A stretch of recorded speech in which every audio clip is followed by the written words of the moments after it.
waktu Tuhan menciptakan manusia, Dia memberikan sesuatu yang namanya sunaidesis, hati nurani.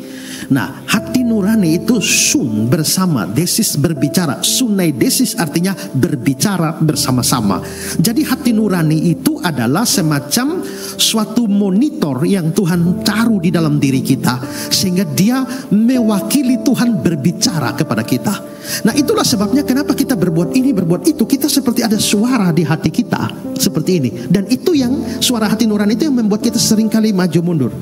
Saudara, saya dulu waktu SMA itu, saya zaman belum ada CCTV, saya pergi ke satu market dan di sana saya lihat pulpen bagus. Saya tertarik dengan pulpen ini tapi tidak punya duit. Saya berencana mencuri pulpen ini. Ya, akhirnya pulpen itu saya ambil, saya taruh dalam kaos kaki dan saya keluar. Begitu saya keluar, lolos.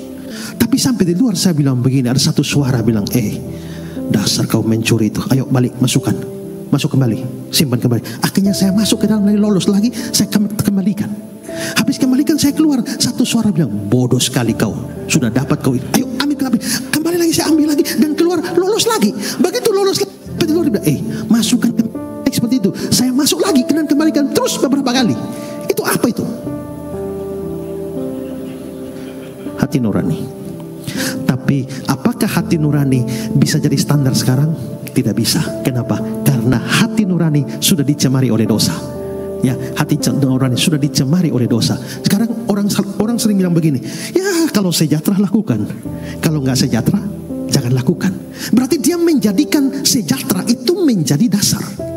Sejahtera itu kan perasaan, hati nurani kita. Sekarang kalau beliau berbuat salah kepada saya marah. Kalau saya belum balas, saya belum sejahtera.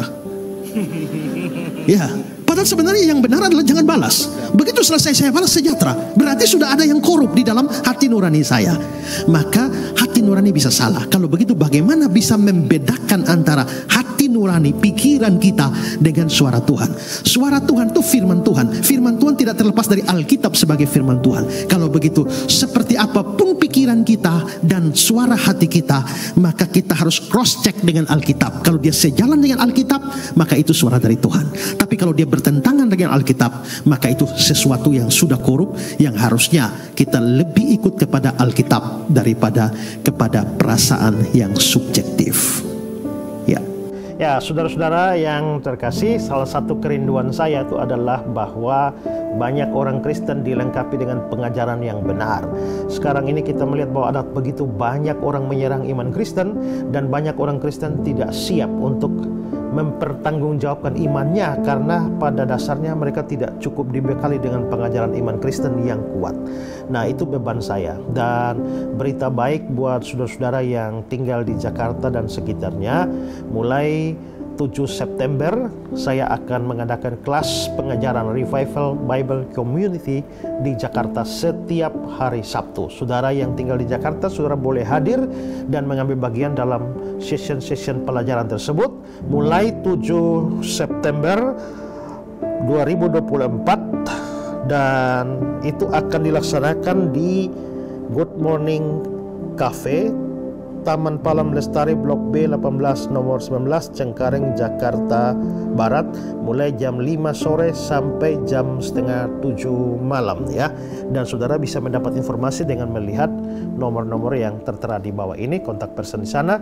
Saudara bisa mendaftarkan diri dan kelasnya atau tidak dipungut biaya sama sekali.